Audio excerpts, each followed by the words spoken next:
Iron deficiency anaemia समझने से पहले आयरन कौन सा पाथवे एक्वायर करता है फेरेटिन की फॉर्म में स्टोर होने तक, ये जानना ज़रूरी है। जो आयरन हम डाइट में लेते हैं it is mainly absorbed in duodenum and proximal duodenum. इसमें एक हमारे पास हीम आयरन होती है जो हमें मीट से मिलती है and it is easily absorb. Second is non heme iron जो Fe+3 की फॉर्म में होती है, ये एब्जॉर्ब ईजिली नहीं होती, तो इसको Fe+2 में कन्वर्ट करना होता है which is converted in the presence of duodenal cytochrome B cells and vitamin C. अब ये Fe+3 हमारे पास ड्यूडेनम के ल्यूमेन के अंदर है। It enters the enterocyte through DMT1 receptor, जिसे डाइवेलेंट मेटल ट्रांसपोर्टर 1 भी कहते हैं, और बाद में ये ब्लड वेसल के अंदर एंटर हो जाते हैं थ्रू फेरोपोर्टिन। ब्लड वेसल में एंटर होने के बाद Fe+2 Fe+3 में कन्वर्ट हो जाते हैं in the presence of hepcidin and सेरियोप्लाज्मिन।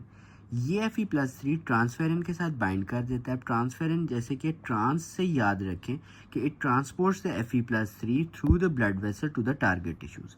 अब हमारे पास जो टारगेट सेल्स होते हैं जिसमें आयरन डेफिशिएंसी होती है, जिनको आयरन की ज़रूरत होती है, उनके ऊपर ट्रांसफेरन रिसेप्टर TFR1 एक्सप्रेस होने शुरू हो जाते हैं। ट्रांसफेरन आयरन का कॉम्प्लेक्स इस रिसेप्टर के ऊपर अटैच होता है और इसकी एंडोसाइटोसिस होती है, यानी Fe+3 अब सेल के अंदर एंटर हो जाती है। अब आयरन हमारे पास हीम प्रोडक्शन में इस्तेमाल हो जाती है और एक्सेस आयरन हमारे पास फेरेटिन की फॉर्म में स्टोर हो जाती है। अब अगर फेरेटिन की फॉर्म में लॉन्ग टर्म स्टोरेज रहती है तो ferritin aggregates and it forms haemosiderin. In case of iron overload, inflammation और क्रॉनिक डिजीज हेप्सिडिन बढ़ जाता है। हेप्सिडिन इस फेरोपोर्टिन को डिग्रेड कर देता है। अगर फेरोपोर्टिन डिग्रेड होगा तो हमारे पास ये वाला जो पाथवे है ये नहीं होगा, आयरन हमारी बॉडी के अंदर नहीं बढ़ेगा और आयरन ओवरलोड रिलीव हो जाएगा।